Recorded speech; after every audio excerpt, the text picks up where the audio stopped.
I think it's so important to have that kind of rivalry back with Tuskegee University and Alabama State, because it brings so much to both the communities.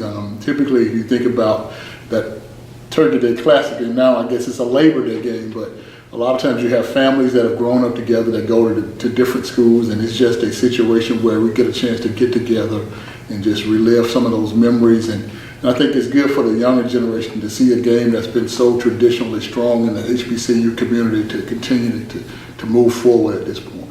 Career, you played at the original Tuskegee Institute High School, and now you're coaching at its now consolidated school for a little over 20 years now. You talk about Booker T. Washington.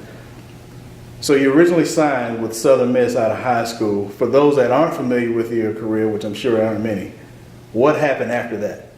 Well, I ended up transferring back to Tuskegee University, and in 1988 to 91, I ended up starting 4 years at quarterback, breaking a whole lot of records here at Tuskegee. And I don't really talk a lot about myself, but had a great career, and I think it was something where you get a chance to understand, even though I'm from Tuskegee and I grew up here, just to be on campus and to play here at Tuskegee University.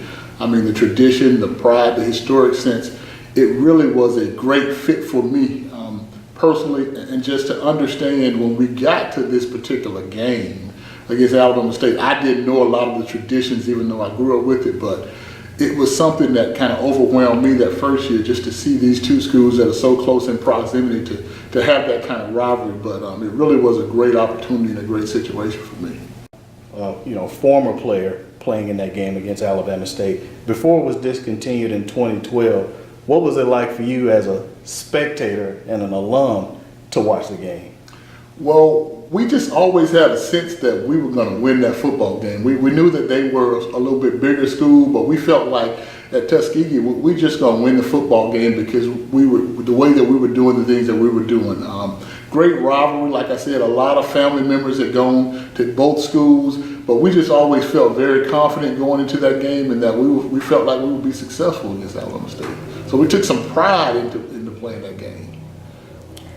You look at where Tuskegee is now, and their focus has been competing in the Division II playoffs, and Coach Slater has had some success since they've started that.